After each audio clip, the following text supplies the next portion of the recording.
Apreciada hermana o apreciada hermana, paz y bien. Voy a presentarles el resumen de la charla que tuvimos ayer sábado con motivo de la reunión orientado hacia el conflicto en las organizaciones. Esto fue con base en los temas que vimos tratando sobre la gestión en la Orden Franciscana Seglar, gestión en las organizaciones y entre ellas la Orden Franciscana Seglar. El conflicto en las organizaciones. Dijimos que el conflicto es una controversia, es una adversión, es una oposición, es una discusión que puede ser desde leve hasta grave cuando ya se llega a unas confrontaciones tipo bélicos. Eso es conflicto. ¿Por qué tenemos conflictos? Por varias causas, ¿no? Y las causas de los conflictos son, en primer lugar, el orgullo, porque no me quiero dejar del hermano, de la hermana, porque yo sé más, porque no me someto a unas normas, porque tengo mis puntos de vista. En fin, hay muchas causas. Mire lo que nos dice Proverbios: los labios del necio provocan contienda, siempre están en contradicción, siempre está oponiéndose. Son personas controvertidas, polémicas, buscan pleito por todos lados. Su boca, cuando habla, llama a los golpes, provoca contiendas graves. Proverbios 15:18. El hombre irascible suscita riñas, pero el lento para la ira apacigua contiendas. ¿Qué nos dice San Antonio en la segunda lectura del día de ayer, de la fiesta de San Antonio? Nos dice lo siguiente, en una parte: el que está lleno del Espíritu Santo habla diversas lenguas. ¿Cuáles son esas lenguas? Testimonios sobre Cristo, tales como la humildad, es una lengua, la pobreza, la paciencia y la obediencia. ¿Qué nos dice el Código de Derecho Canónico? Ya entrando un poco al manejo de conflictos. Recuerden que el Código de Derecho Canónico es la ley de la Iglesia y ahí nos basamos nosotros. Dice, en el Canon 18, las leyes y las normas que establecen alguna pena, una sanción, que coartan el libre ejercicio de los derechos o contienen una excepción a la ley, se deben interpretar estrictamente, es decir, como está ahí, no necesita interpretaciones distintas. Si dice que es estricto, tal como está escrito, con la semántica de la palabra que está allí. En el Canon 94, parágrafo 2 nos dice, los estatutos de una corporación, de una organización, obligan solo a las personas que son miembros legítimos de ella.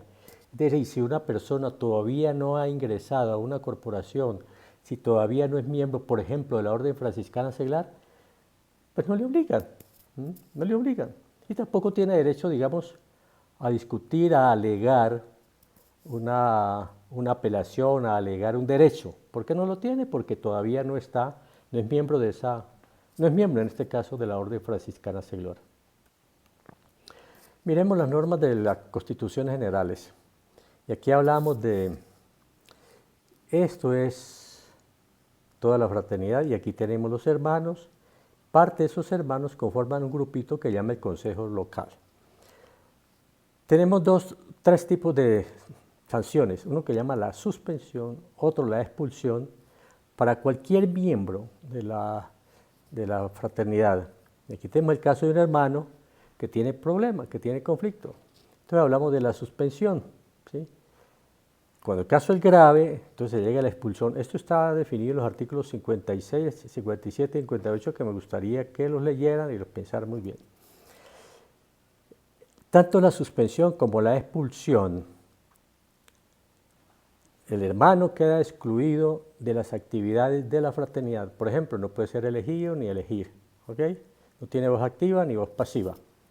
¿Y cuándo se da eso? Ahora lo vamos a ver en la próxima diapositiva. El caso de remoción se trata de la función. Si el hermano ministro es removido, quiere decir que deja de ser ministro, pero sigue siendo miembro de la fraternidad. y sigue con los derechos de la fraternidad, a no ser que además sea suspendido. Pero, para que se apliquen estas sanciones, debemos tener en cuenta lo siguiente. Para la suspensión, que es un procedimiento temporal, distinto de la expulsión, que es un procedimiento definitivo, en los dos casos, miremos aquí el número 4, se necesita votación secreta del Consejo. Y aquí en el número 3 se necesita votación secreta. Siempre debe haber votación secreta para que eso sea válido. Primero, que haya en observancia la obligación de la vida de fraternidad, que haya comportamientos en grave contradicción de la regla, reiteración o obstinación, es decir, que se empeñe en seguir en el estado en que está, que no quiera acatar las normas. Aquí llega una suspensión, es un procedimiento temporal. Ya para la expulsión, que es un procedimiento definitivo, se necesita causa grave, se necesita un proceso, un procedimiento con documentación, votación secreta y además tiene que ir al Consejo del nivel superior, al Consejo Nacional, para que sea confirmada la decisión de la expulsión. Bueno, en cualquiera de los dos casos, el hermano que se siente afectado puede apelar y tiene 3 meses para la apelación. Distinto es cuando es remoción. Se trata de incumplimiento de órdenes del ministro o de alguno de los miembros del Consejo. Y eso le compete al Consejo mismo, dentro del mismo seno, decir, este hermano no está cumpliendo, el ministro o el viceministro o cualquiera de ellos. Y decir, y entonces ellos votan también por secreto, en secreto deben votar. Y se requiere primero un proceso, un diálogo con el Consejo, con el miembro incumplidor. Si no surte efecto, entonces hay que decidir, pero por voto secreto. Y en caso grave, en caso de causa grave puede decidir el Consejo del nivel superior, pero también mediante voto secreto. Aquí la apelación de 30 días útiles. Lo invito, hermano o hermana, a que revise esos artículos que estamos discutiendo aquí. Si hay alguna duda, por favor, consulte. ¿Cuáles son los efectos de las sanciones? Cualquiera que sea. Sanción, estamos hablando de suspensión o de remoción. En caso de suspensión y también en abandono voluntario, la exclusión de las reuniones y actividades de la fraternidad, incluso el derecho a la voz activa y pasiva, es decir, a elegir y a ser elegido. En caso de remoción, ¿cuál es la sanción? Pues deja de desempeñar la función en la que estaba en el Consejo, pero no se le quita el derecho a participar en la vida de fraternidad, a no ser que la remoción conlleve suspensión también. Mire, hermanos, leamos y meditemos mucho esto. Filipenses 2, 3, 4. Nada hagáis por egoísmo, por vanagloria, sino con actitud humilde. Cada uno de vosotros considere al otro como más importante que a sí mismo. Esto es fraterno. No busque cada uno sus propios intereses, sino más bien los intereses de los demás, de la fraternidad, de los hermanos. Y por último, quiero dejar esta reflexión. Os ruego, hermanos, es un ruego que hace San Pablo, que nos llega a nosotros. Os ruego, hermanos, por el nombre de nuestro Señor Jesucristo, que todos os pongáis de acuerdo y que no haya divisiones entre vosotros, sino que estéis enteramente unidos en un mismo sentir y en un mismo parecer. ¿Cuál es el sentir y el parecer? La vocación a la cual Dios nos ha llamado. En este caso, la vocación franciscana en nuestro estado laical, dentro de la orden franciscana seglar. Eso es lo que vimos, hermanos. Cualquier inquietud, estoy a su disposición. Paz y bien.